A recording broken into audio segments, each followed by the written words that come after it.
Hello guys, come on, നമുക്കിന്നൊരു desk ഡെക്കോറും അതേപോലെ തന്നെ ഫ്രെയിമായിട്ട് ഉപയോഗിക്കാൻ പറ്റുന്ന ഒരു ഐറ്റം ഉണ്ടാക്കാം. ഐറ്റം എന്ന് പറഞ്ഞു കഴിഞ്ഞാൽ ഫ്രെയിം തന്നെയാണ്. നമുക്ക് ഡെസ്കിൽ വെച്ച് കഴിഞ്ഞാലും കാണാൻ നല്ല രസമാണ്. അപ്പോൾ നമുക്ക് അതുണ്ടാക്കാം. ഇതെന്ന് പറഞ്ഞു കഴിഞ്ഞാൽ നമ്മുടെ സാധാ ബ്ലാക്ക് ആൻഡ് വൈറ്റ് പ്രിൻറ്റ്, കളറുള്ള ഫോട്ടോസ് ബ്ലാക്ക് ആൻഡ് വൈറ്റ് പ്രിൻറ്റിൽ എടുത്തതാണ്.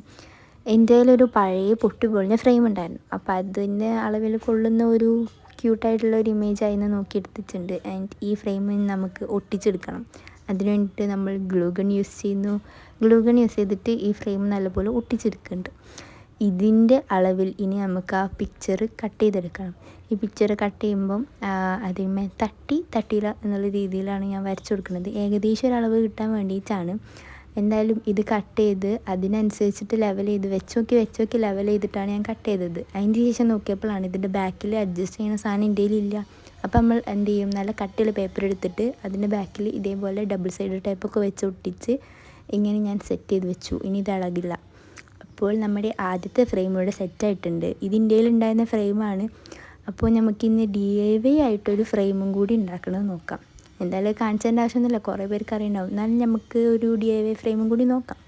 അതിന് വേണ്ടിയിട്ട് നമ്മൾ ആദ്യം ഇങ്ങനത്തെ ഇന്ത്യയിൽ ഉണ്ടായിരുന്നതിൽ നല്ലൊരു കുഴപ്പമില്ലാത്ത കട്ട് ചെയ്യാൻ സുഖമുള്ള സാധനം നോക്കിയിട്ട് അതിൻ്റെ ബാക്ക്ഗ്രൗണ്ടൊക്കെ റിമൂവ് ചെയ്തിട്ടുണ്ട്. ഇനി നമുക്കിതിൻ്റെ ബാക്ക്ഗ്രൗണ്ട് വെക്കാൻ വേണ്ടിയിട്ട് എനിക്കിഷ്ടപ്പെട്ട കുറച്ച് കളേഴ്സ് നോക്കിയതാണ്. അപ്പോൾ എനിക്കതിൽ പിങ്കാട്ട് ഇഷ്ടമായത്. ഇനി നമുക്ക് ഫ്രെയിം ഉണ്ടാക്കണം.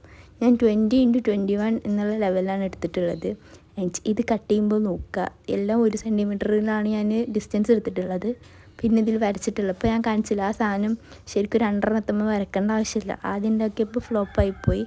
അപ്പോൾ നമ്മൾ 2 വരക്കേണ്ട ആവശ്യമില്ല. ഇതേമാതിരിയാണ് 3 അത് വരച്ച് കട്ട് ചെയ്തെടുക്കുക. 1 ഒന്നും കാട്ടേണ്ട ആവശ്യമില്ല. എന്തായാലും ഇത് കാണിച്ച മാതിരി കട്ട് ചെയ്തെടുക്കുക. എന്നിട്ട് അത് ഇതേപോലെ സ്കെയിൽ വെച്ച് മടക്കി കൊടുക്കാം. ഇത് ആദ്യം മടക്കുമ്പോൾ നമുക്ക് കുറച്ച് ഒരു തപ്പിപ്പിടുത്തമൊക്കെ വരും. പിന്നെ അതിങ്ങനെ മടക്കി ശരിയാവും. ആൻഡ് ഇതിൻ്റെ ഞാൻ വീഡിയോസൊക്കെ കണ്ടപ്പോൾ ശരിക്കും മടക്കി വെക്കണം മാത്രമേ കണ്ടുള്ളൂ. പക്ഷേ എൻ്റെ കയ്യിൽ അങ്ങനെ ഇരിക്കണമെന്നും ഉണ്ടായിരുന്നില്ല. മടക്കി വെച്ച് പശ വെച്ച് ഒട്ടിക്കുക ചെയ്തിട്ടുണ്ടായിരുന്നത്. എന്നിട്ടും അത് ശരിയായിട്ടുണ്ടായിരുന്നില്ല. ഞാൻ പറഞ്ഞല്ലോ നേരത്തെ ഒരെണ്ണം ഉണ്ടാക്കി ഫ്ലോപ്പായിന്ന്. അതാണ് ആ പേപ്പറിൻ്റെ മുകളിൽ കാണാനുള്ളത്. ആ ഫ്ലോപ്പായതുമ്പത്തേത് കട്ട് ചെയ്തിട്ട് തന്നെയാണ് ഞാൻ ഒട്ടിക്കണത്. ഇനി വേറെ കട്ട് ചെയ്തെടുക്കാനൊന്നും എനിക്ക് വയ്യ, അത് കളയാനും എനിക്ക് വയ്യെന്ന്. അതുകൊണ്ട് അങ്ങനെ തന്നെ വെച്ച് ചെയ്തത്. പിന്നെ ഇതേമാതിരി മടക്കി കൊടുത്തപ്പോൾ എനിക്ക് നല്ലപോലെ നിൽക്കുന്നുണ്ടായിരുന്നില്ല. അപ്പോൾ ഞാൻ പിന്നെ പശ വെച്ച് ഒട്ടിച്ച് കൊടുത്തു. ഞാൻ നേരത്തെ എടുത്ത കരടീനെ ഞാൻ മാറ്റി, കാരണം ഇതിൻ്റെ ഉള്ളിൽ കൊള്ളണില്ല. കരടീനെ ആയിരുന്നില്ല അത്.